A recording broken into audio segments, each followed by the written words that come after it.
Welcome back to Mind Matters, everyone. Today, we're diving deep into something that honestly governs so much of our lives, often without us even realizing it: the incredible power of our conscious and subconscious minds. It's a topic I'm just so fascinated by, Jane. Oh, absolutely, Zia.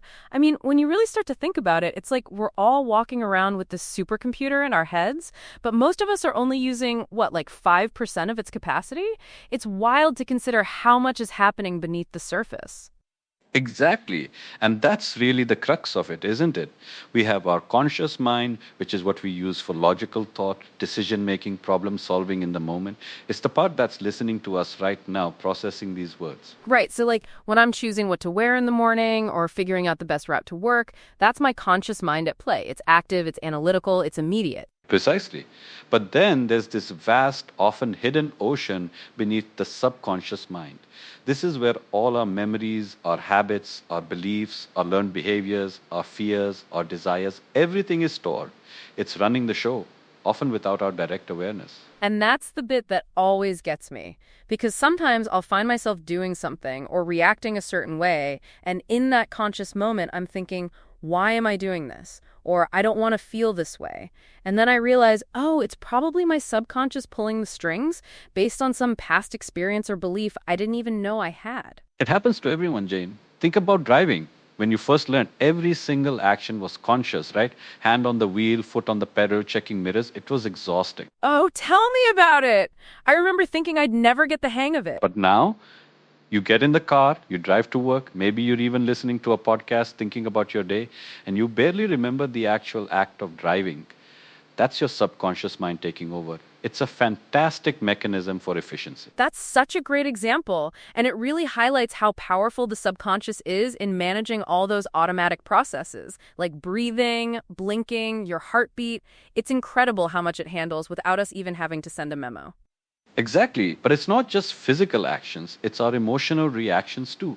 Someone says something, and before your conscious mind has even fully processed it, you might feel a pang of anger or insecurity. That's often a subconscious trigger based on past experiences. So it's not just efficient, but it also kind of dictates our emotional landscape until we consciously intervene. That's a bit heavy, you know? It feels like we're not entirely in control sometimes. And that's where the unlocking your inner world part comes in. The beauty is, once we understand this dynamic, we can start to consciously influence our subconscious rather than just being victims of its programming. It's about taking back control. Okay, that sounds hopeful, because let's be real, some of those subconscious programs aren't exactly serving us. Like, I've definitely had moments where I've sabotaged myself or held back from opportunities because of some underlying fear I couldn't quite put my finger on. Absolutely. And that's where the work begins. Our subconscious mind doesn't differentiate between what's real and what's imagined, or between positive and negative instructions. It just takes what it's given, especially repeatedly, and integrates it as truth. So, if I keep telling myself I'm bad at public speaking, even if I'm consciously trying to improve, my subconscious is just like, yep, confirmed, you're bad at public speaking, and reinforces that fear? Exactly. It acts like a loyal servant, always trying to keep you consistent with what it believes to be true about you. If it believes you're not good at public speaking, it will make you feel anxious, forget your words, stumble, all to validate its existing programming. Wow, that's a powerful and slightly scary thought, but also empowering if you flip it, right?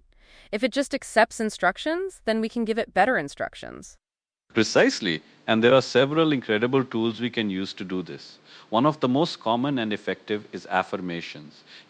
Consciously and repeatedly telling yourself positive statements about who you want to be or what you want to achieve. Ah, affirmations. I've tried them, and sometimes I feel a bit silly saying I am confident when I'm actually feeling really nervous. Does that dissonance matter? It's a common initial reaction. But here's the thing: consistency is key.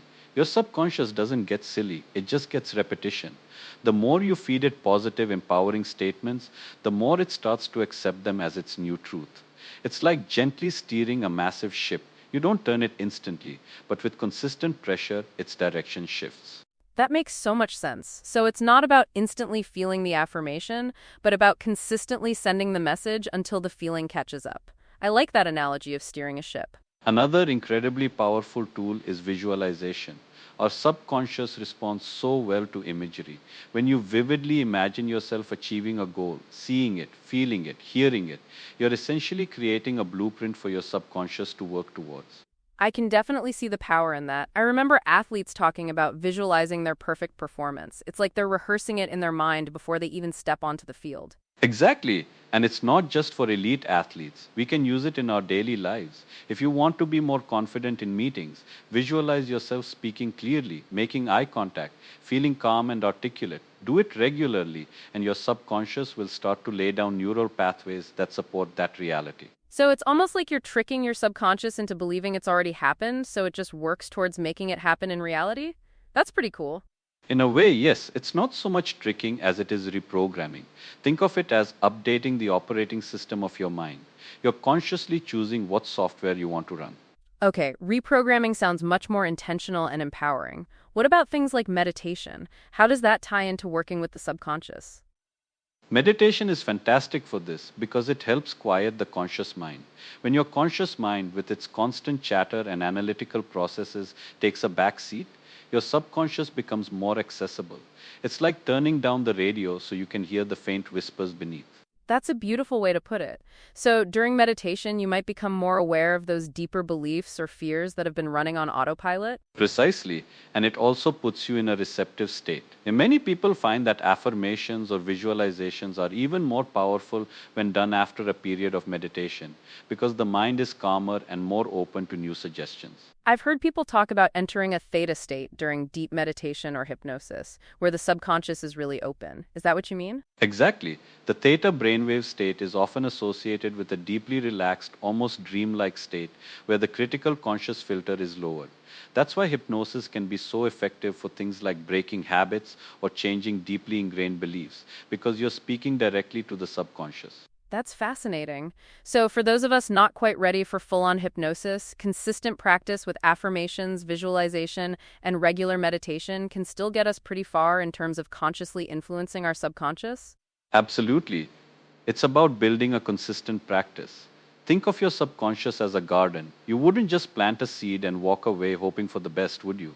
You nurture it, you water it, you remove weeds. No, you wouldn't. And I suppose the weeds would be those limiting beliefs or negative self talk that we allow to grow unchecked. Exactly. So part of the work is identifying those weeds. Where do you feel stuck? What narratives do you keep repeating to yourself that aren't serving you?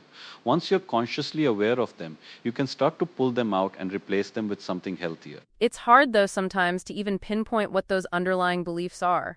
They can be so deeply buried from childhood or from a series of experiences you've almost forgotten. You're right, it's not always easy. That's where self reflection, journaling, and even talking to a trusted friend or therapist can come in. Sometimes just articulating a feeling or a repeated pattern out loud helps bring it from the subconscious into conscious awareness. Once it's conscious, you can work with it. That's a really important point. It's not about instantly fixing everything, but about gently uncovering and then intentionally reshaping. It sounds like a lifelong journey, actually. It truly is, and it's one of the most rewarding journeys you can undertake. Think about the benefits: greater self awareness, reduced anxiety, breaking bad habits, forming positive ones, achieving goals that once seemed impossible. Yeah, because if your subconscious is aligned with your conscious goals, you're not fighting yourself anymore. That must feel incredibly freeing. Exactly. You start working with yourself, not against yourself. Your inner world becomes a powerful ally, propelling you towards what you truly desire rather than unconsciously holding you back. I've definitely felt that push and pull, like wanting to start a new project but then procrastinating endlessly. And then realizing it's probably because my subconscious has a story about me not being capable or it being too hard. That's a perfect example. And when you consciously identify that story, you can start to gently challenge it. You can say, okay, subconscious, I hear you, but we're going to try something new today. We are capable and we can take this first small step. It's like being a kind but firm parent to your own inner world. I love that image. It's about compassionately guiding yourself, not criticizing. Because if you criticize, the subconscious just retreats further, right? Like a child that gets yelled at. Precisely. Harsh self criticism only reinforces negative programming. The subconscious doesn't understand tough love in the way our conscious mind might. It just registers the negativity as a truth about you. So, gentleness, persistence, and positive reinforcement are key. So, for anyone listening who's feeling a bit overwhelmed by this, what would be the absolute first step they could take to start exploring and unlocking their own inner world? I'd say start with awareness. Just observe your thoughts, your emotions, and your automatic reactions throughout the day without judgment. When you feel a strong emotion or a limiting thought, simply acknowledge it. Ask yourself, where might this be coming from? You don't need to answer immediately, just open that door of inquiry. Just noticing, without trying to change it right away, that feels very manageable.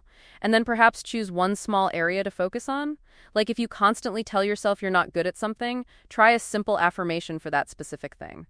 Exactly. Start small, be consistent, and be patient with yourself. This isn't a race, it's a process of self discovery and transformation. And the more you consciously engage with your subconscious, the more you'll find you're capable of incredible things. It's really about stepping into the driver's seat of your own life, isn't it? Understanding that you're not just a passenger being carried along by unconscious programming, but you actually have the power to steer and navigate towards the life you want. Couldn't have said it better myself, Jane. It's an empowering thought, knowing that so much of our potential is just waiting to be tapped, simply by understanding and working with our own minds. What an incredible journey we've embarked on today, exploring the depths of our own minds. Thank you so much, Zia, for shedding so much light on this complex but utterly vital topic. My pleasure, Jane. It's truly a passion of mine. And for everyone listening, we hope this episode has sparked some curiosity and given you some practical tools to start unlocking your own inner world. Remember, your mind is your most powerful asset. Learn to master it. Absolutely. So go out there, be present, observe, and start reprogramming for a more intentional and fulfilling life. We'll catch you next time on Mind Matters. Thanks for tuning in, everyone.